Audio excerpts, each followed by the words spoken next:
어제 말씀의 34절과 35절은 학대받던 선민이 여호와를 향하여 바벨론 심판을 기원하는 내용입니다. 그 말을 들은 하나님께서 응답함으로써 바벨론의 멸망과 황폐의 심판을 내리실 것을 약속하고 있습니다.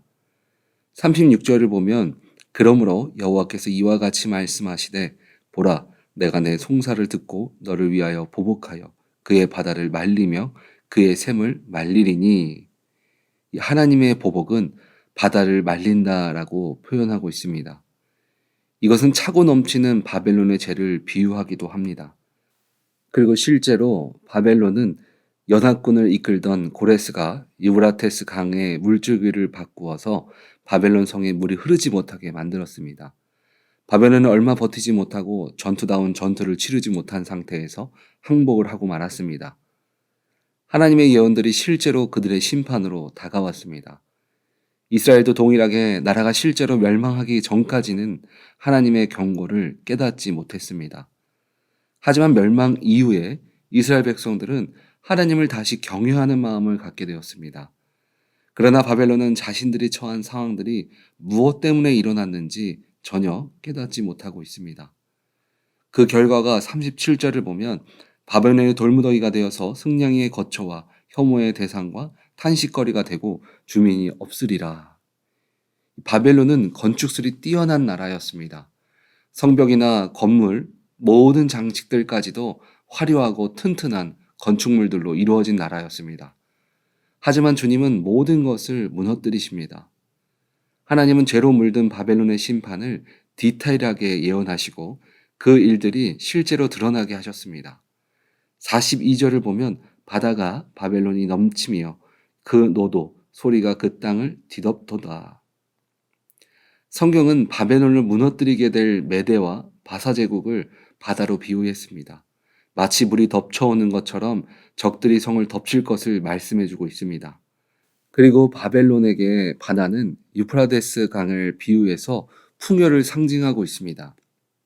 자신들에게 풍요를 주는 바다가 43절을 보면 그 성읍들은 황폐하여 마른 땅과 사막과 사람이 살지 않는 땅이 되었으니 그리로 지나가는 사람이 없도다. 내가 믿고 의지했던 풍요가 더 이상 그들의 삶을 풍족하게 하지 못하고 마른 땅과 사막처럼 척박한 땅으로 변할 것을 말씀해주고 있습니다. 하나님은 주님 외에 다른 신들은 가짜라는 것을 바벨론이 무너짐을 통해서 보여주고 있습니다. 44절을 보면 내가 배를 바벨론에 벌하고 그가 삼킨 것을 그의 입에서 끌어내리니 민족들이 다시는 그에게로 몰려가지 아니하겠고 바벨론 성벽은 무너졌도다. 여기서 등장하는 벨은 바벨론의 주신 마르둑을 가르쳐서 말하고 있습니다. 마르둑은 바벨론 사람에게 공중과 땅 위의 세계를 다스리는 존재로 여겨졌습니다. 그들은 벨이 자신들을 근동의 대제국으로 만들어 주었다라고 믿었습니다. 우리는 바벨론의 무너짐은 단순한 복수가 아닌 살아 역사하시는 하나님을 나타나고 계시다는 것을 볼 수 있습니다. 우리가 붙잡고 있는 세상의 물질과 권세, 사람, 또 관계 모든 것들은 바람이 불면 금방이라도 날아가고 무너지는 것과 동일합니다. 여러분들은 지금 무엇을 붙잡고 나아가고 계십니까? 하나님은 우리들이 붙잡고 있는 세상의 헛된 것들을 하나씩 하나씩 무너뜨리시면서 주님을 향한 믿음의 회복과 오직 주님만이 우리의 구원자이심을 깨닫기를 원하십니다. 그런데 믿는 자가 세상 가운데 믿음으로 살아가는 것은 쉬운 일이 아닙니다. 당장 제일 중요하다고 생각하는 것이 진정 우리가 붙들고 나아가야 할 주님을 바라보지 못하게 하기 때문입니다. 그러나 예수님은 우리들에게 믿는 자에게는 능치 못함이 없다라고 말씀하고 계십니다. 그렇다면 어떻게 우리는 우리의 힘과 방패가 되신 주님을 바라보며 능치 못함이 없는 하나님의 능력을 우리가 누리며 나아갈 수 있을까요? 첫 번째는 마음을 강하게 해야 합니다. 오늘 본문 45절 이후에는 주님을 신뢰하고 바라보는 자들에게 주신 말씀입니다. 46절 전반부는 우리들에게 마음을 나약하게 하지 말라라고 말하고 있습니다. 우리는 눈에 보이는 현재 상황을 통해서 마음이 변해져 갑니다. 기도를 하다 보면 마음이 평안해질 때가 있습니다. 기도하기 전까지만 해도 내가 주어진 환경을 어떻게 해결해 나아가야 할지 고민합니다. 그리고 주님이 주신 평안함으로 기도가 다 끝나고 이제 문제가 두렵거나 힘들지 않게 됩니다. 그런데 문제 앞에 딱 다시 가게 되면 분명 마음의 평안함을 더해 주셔서 내가 문제가 어떻게 해야 할지 결정했음에도 불구하고 마음이 흔들리기 시작합니다. 기도에도 아무런 변화 없는 현실에 이렇게 생각하게 됩니다. 아, 괜히 이 길을 선택했나? 그때 우리는 처음 주님이 주셨던 마음이 흔들리지 않게 잘 붙들어야 합니다. 베드로는 예수님께서 이미 그에게 나를 부인할 것을 말씀하셨습니다. 그때 베드로는 절대 그런 일이 없을 것이라고 이야기했습니다. 그러나 베드로는 정작 실제 상황에 자신도 모르게 3번이나 주님을 모른다라고 부인하게 됩니다. 우리가 입으로 말하는 것은 너무나 쉽습니다. 하지만 그 입술의 고백을 지키며 실제 신앙에 적용하게 만드는 것은 우리가 아니라 바로 주님이 함께 해주셔야지만 가능한 것입니다. 우리는 어떤 것이 답인지 아는 것이 중요한 것이 아닙니다. 그 마음을 주님이 주신 힘으로 지키는 것이 더 중요합니다. 두 번째는 세상의 볼륨을 낮추고 주님의 음성은 높여야 합니다. 당대 의인이라고 말했던 욥은 사탄의 시험으로 자녀가 죽고 집안이 망했을 때 욥을 위로하기 위해서 친구들이 찾아왔습니다.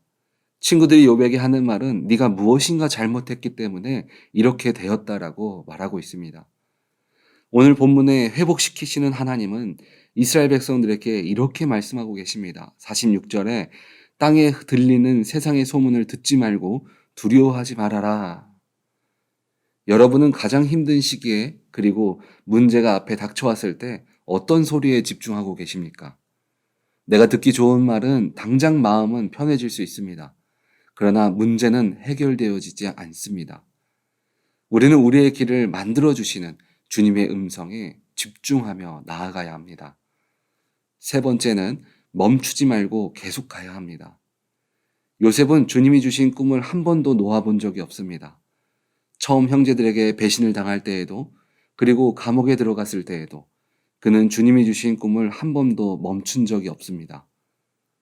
바울의 선교 사역도 보면 잘못된 길이라서 돌아간 적은 있지만 사역의 길을 멈춘 적은 없습니다.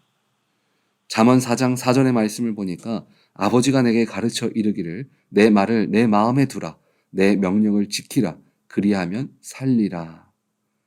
우리는 계속 전진하는 길을 걸어가야 합니다. 그런데 그 길은 세상의 지식, 세상에 주는 기쁨과 물질이 아니라 주님을 마음에 품고 걸어가야 합니다. 그러면 실패가 두렵지 않고 결과에 대한 염려와 근심에 사로잡히지 않고 오직 주님이 원하시는 길이 무엇인지 우리는 집중할 수 있습니다. 오늘은 2021년 땡스기빙 데이입니다. 올해를 한번 돌아보시면서 지금까지 인도하셨던 주님의 일 바라보시기 바랍니다. 주님은 나를 위해서 이렇게 인도하셨는데 내 마음은 주님을 잘 지켰나? 그리고 나의 귀는 주님의 뜻에 집중되어져 있었나? 마지막으로 나는 주님의 주신 꿈을 마음에 품고 계속 걸어가고 있었나를 한번 확인해 보시기 바랍니다. 2021년을 지켜주신 주님께 감사하며 2022년에 더 크게 역사하실 주님께 나의 마음을 지킬 수 있는 믿음의 자녀의 길을 걸어갈 수 있도록 기도하시기 바랍니다. 히브리서 11장 1절은 우리들에게 이렇게 말하고 있습니다. 믿음은 바라는 것들의 실상이요 보이지 않는 것들의 증거니 눈앞에 보이지 않는 미래이지만 이루어질 것을 마음에 품고 나아가시는 우리 오렌지 한인교회 성도님들 다 되어지시기를 주님의 이름으로 축원드립니다. 아멘.